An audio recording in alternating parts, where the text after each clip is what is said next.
చూసుకున్నాను అని ప్రపంచానికి చెప్పడంతో పాటు తను కూడా ఆ కాన్ఫిడెన్స్లోకి వెళ్ళిపోయి మిగిలిన అంశాలని పట్టించుకోవడం మానేశాడు. అంటే ఇసుకలో తలదూర్చినటువంటి ఉష్ట్రపక్షి బాపతు అయిపోయాడు ఆయన.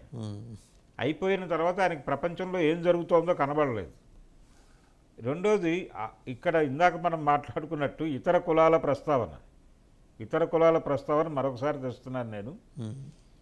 వీటిని ఆధిపత్య కులాలు అనుకుంటే ఈయన సెక్యూర్ చేసుకున్నటువంటి ఓట్ బ్యాంక్ని ఇంకొక పద్ధతిలో ఇన్ఫ్లుయెన్స్ చేయగలరు వాళ్ళు.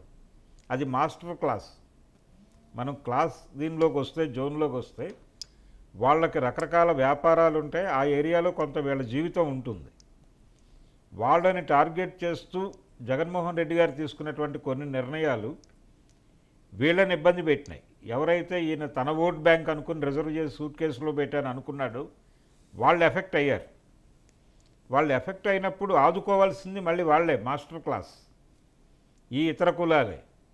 దాంతో వాళ్ళు ఈజీగా మేనేజ్ చేయగలిగారు వీళ్ళని.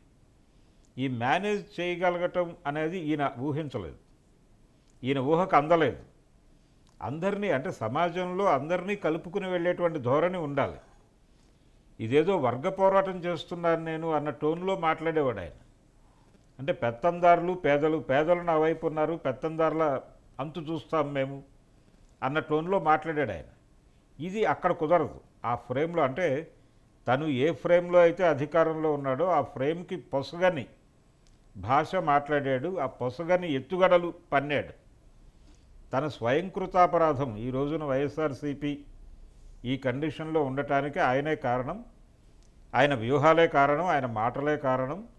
ఇప్పుడు కూడా ఆయన ట్రాక్ మీద లేడు, ఇప్పుడు కూడా ఆయన సరైనటువంటి పద్ధతిలో లేడు. ఇది మరిన్ని ఇబ్బందులకి లీడ్ చేస్తుంది.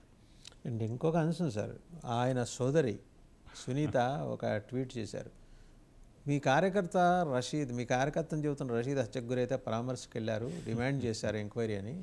సొంత బాబాయ్ హత్యకు గురైతే దాని మీద ఎందుకు మరి డిమాండ్ చేయలేదు, ఢిల్లీ వెళ్ళి ధర్నా చేయదలుచుకోలేదు ఈ హత్య? ఢిల్లీకి వెళ్ళి ధర్నా చేయటం కాదండి, ఆయన ఆ రోజున మొదట సిబిఐతో వెళదాము అని ఆవిడ సమక్షంలోనే, ఆ తర్వాత మళ్ళీ వెనక్కి వెళ్ళి ఇలా రకరకాల స్టేట్మెంట్స్ ట్విస్ట్లు ఇస్తూ వెళ్ళాడు ఆ కేసుకు సంబంధించి.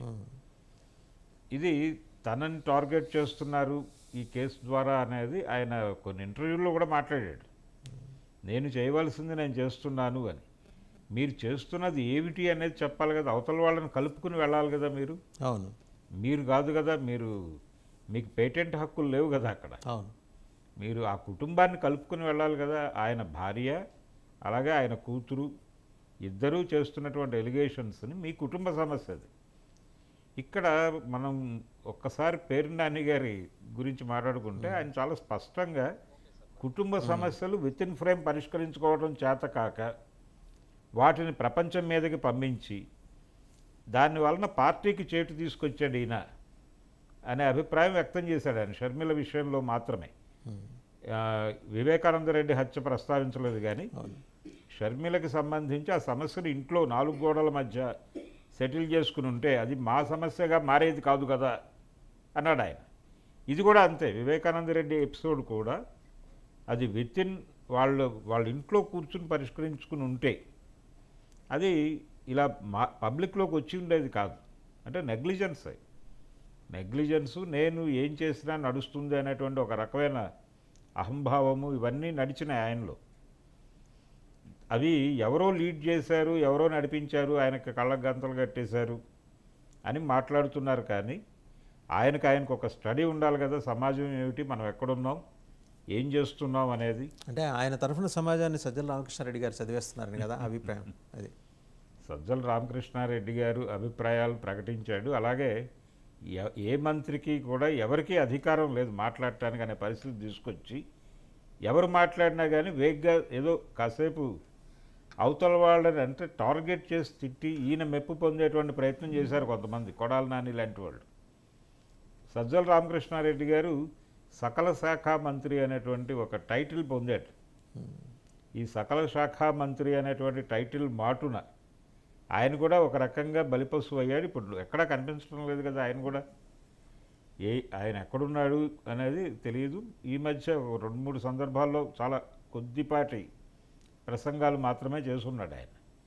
కానీ జగన్మోహన్ రెడ్డి గారు ఇప్పటికైనా సరే ఆయన చేయవలసిన పని, రాష్ట్రంలో ఎక్కడ తప్పు జరిగితే, ఎక్కడ ఇబ్బంది జరిగితే అక్కడ యంత్రాంగాన్ని కదిలించటం కోసం అక్కడ ఉద్యమం చేయాలి తప్ప ఆయన ఇంకేదో చేస్తాను అనేటువంటి ప్రోగ్రాం తీసుకోవటంలోనే అక్కడ వదిలేస్తున్నాడు. అంటే ఆయన గ్రౌండ్ను వదిలేస్తున్నాడు. నేల విడిచి సాము చేసేటువంటి ప్రయత్నం ఇదంతా. మీరు అసెంబ్లీలోకి వెళ్ళండి, కూర్చోండి. యాక్టివ్ అపోజిషన్ అనే పాత్ర కాదు ఇప్పుడు ఆయన చేయవలసింది. యాక్టివ్ అపోజిషన్ అనే పేరుతో ప్రభుత్వం తీసుకున్న ప్రతి నిర్ణయానికి అడ్డుపడిపోవటం చేస్తే ప్రజలు మళ్ళీ పక్కన పెడతారు. ఇప్పటికైనా సరే తను ఏ సెక్షన్స్ని అయితే నెగ్లెక్ట్ చేశాడో అధికారంలో ఉండగా వాళ్ళని దగ్గరికి చేర్చుకోవటానికి ఏం చేయాలనేది ఆలోచించాలి ఆయన. మాస్టర్ క్లాస్లో తీవ్రమైన వ్యతిరేకత ఉంది ఆయన మీద. అందులో రెడ్లు కూడా ఉన్నారు. రెడ్లు దగ్గర 60-70% వ్యతిరేకించారని. అదే మీరు ఎప్పుడైతే మీరు తీసుకున్నటువంటి నిర్ణయాలు ఆధిపత్య కులాలనండి, లేకపోతే ఆ ఏరియాలో ఇబ్బంది కలిగించాడు ఆయన.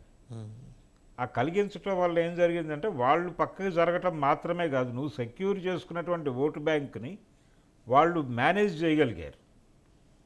ఇంకొకటి, కొన్ని సర్వేలు చాలా స్పష్టంగా జగన్మోహన్ రెడ్డి గెలిచేస్తున్నాడని చెప్పాయి. ఆరామస్థాన్ లాంటి సర్వేలు ఎక్కడి నుంచి చెప్పగలిగారు? వాళ్ళకున్నటువంటి సోర్స్ ఏమిటి? జనం వాళ్ళని మిస్లీడ్ చేశారు. ఎవరు? ఏ ఓట్ బ్యాంక్ అయితే జగన్ సెక్యూర్ చేసుకున్నాడో ఆ ఓట్ బ్యాంకు వీళ్లతో ఓపెన్గా మాట్లాడితే మనకు అందేటువంటి సంక్షేమ ఫలాలు అందవేమో అనే ఉద్దేశంతో మాట్లాడిన మాటల నుంచి దాన్ని సోర్స్గా తీసుకుని వాళ్ళు ఒక సర్వే రిపోర్టుగా ప్రకటించేశారు పాపం. ఇది ఒక కన్ఫ్యూజన్ నడిచింది ఆ టైంలో. ఆ కన్ఫ్యూజన్ వలన ఆరామస్థాన్ లాంటి వాళ్ళు క్రెడిబిలిటీ కోల్పోయారు.